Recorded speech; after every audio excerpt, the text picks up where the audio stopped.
Enter a computer-animated afterworld in 15 minutes. First, the glamour of the music biz for Foy Vance, Tales of the Toilet Tour.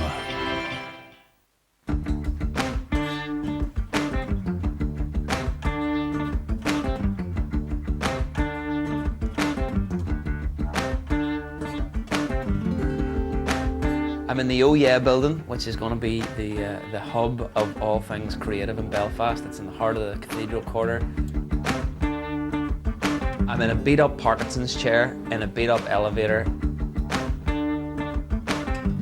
The journey for me, born, blood, scream, home, poo, nappy change, airplane, America, back of the car, singing, big oranges, churches, preaching, playing, Ireland, rain, fights, girls, and then all that bits kind of happened a bit like that. Actually, it was a bit of a blur until sort of 16, 17, I started getting into music. I think I'm very influenced by my father, who was a preacher. I remember being absolutely magnetised by him, just seeing him up there on a stage on his own and completely captivating the whole audience just by talking. It was his doing that we moved to Oklahoma. It was him that moved there and then took us all around the States as he sort of taught down in Alabama and things like that. And so that whole kind of nomadic thing, that really influenced me as well. And I think through his doing that, I maybe got influenced by, this sort of whole church gospel thing. The orange was the size of a watermelon to me. It's taken me about 8 to 10 years to actually get there, but the whole 10 years has been spent pretty much getting to this point.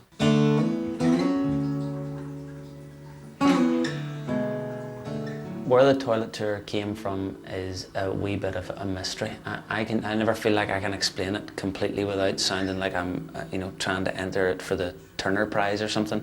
I guess essentially, more than anything, it was the acoustics.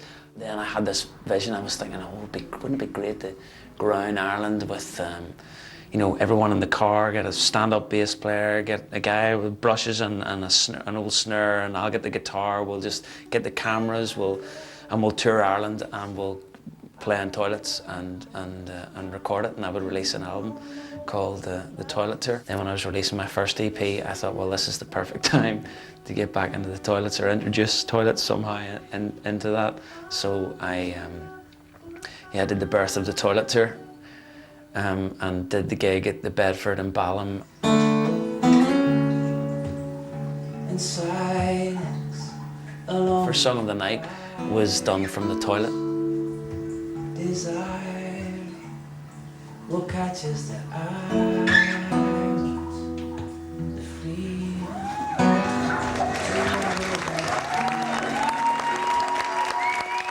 So we shot 5 songs in 5 toilets in Belfast in 5 days, and then we put them up as a webcast. They were a 5-day countdown to the release of my second EP, Watermelon Oranges.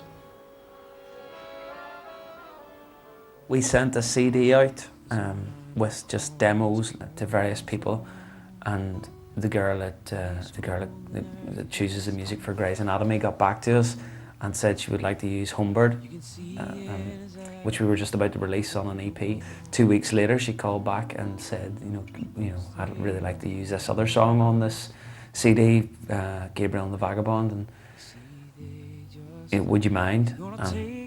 Needless to say, would I mind? What? Get it on there, of course. Hallelujah, hallelujah, hallelujah, hallelujah. Every knee will bow and every tongue confess. I'm the voice of one crying in the wilderness, crying.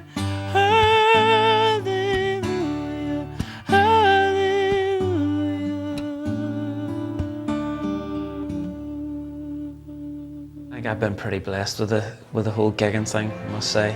But I was always told, if you see someone defined, you should look them in the eye and smile. Take their hand, or better still, take them home.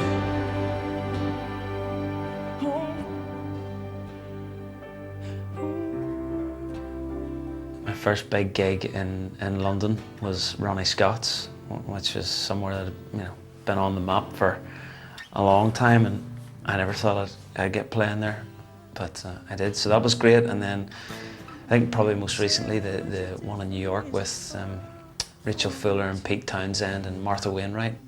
I figured that, you know, I'd gone all that way and I was on stage in New York, and it'd be a bit of a shame not to get them involved in something, so I asked them up to sing on Indiscriminate Act of Kindness, and they did.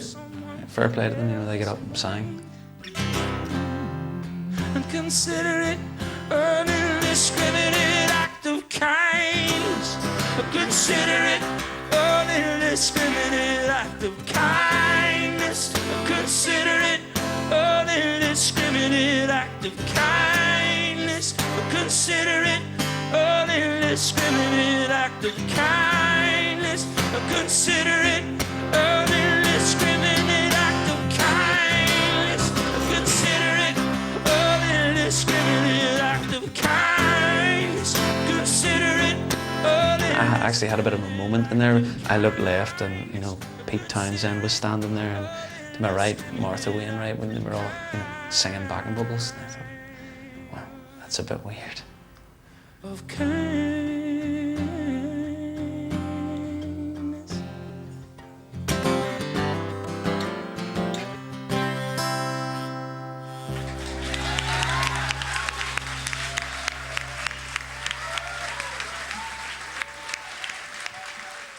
I recorded the album in the mountains of Mourne. I hired a cottage there. The whole idea was to not have a design. You know, I produced it, but the idea was to sort of let it produce itself. Every night we lit the fire, we opened a bottle of wine, and we threw some mics up and recorded, and a lot of that stuff's now what the album is. I think what came out of that was, it's maybe sort of more soul-y than I had anticipated, which is a good thing, you know. Be With Me is about the night in the Rotterdam bar in Belfast that Joanne, my now wife, laid it on the line. She made sure she looked good and said, "What are you gonna do? Are you gonna be with me, or are you not?" I said yes.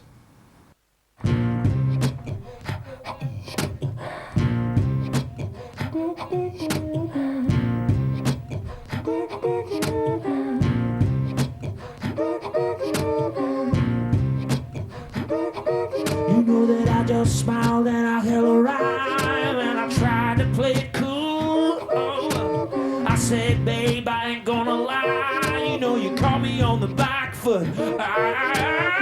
Babe, it seems we both been playing you as much as me. And the only question to remain, as far as I can see, is, do you wanna be with me? Do you wanna bum around this town? Do you wanna be with me, baby? Do you wanna bum around this town? Drink until you drown. Do you wanna be with me? Do you wanna bum around this town? Do you wanna be with me, babe?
I called the album Hope because it's something that is kind of hereditary for me. It came from my dad, who was eternally hopeful, and every song on that album has an element of hope, or some sort of study of hope, if you like.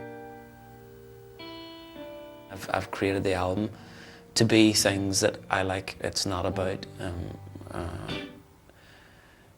being some sort of off the shelf. Each song is the same and each one runs into the next. I like this. I like it to be quite eclectic, like a mantelpiece with loads of wee trinkets and ornaments on it.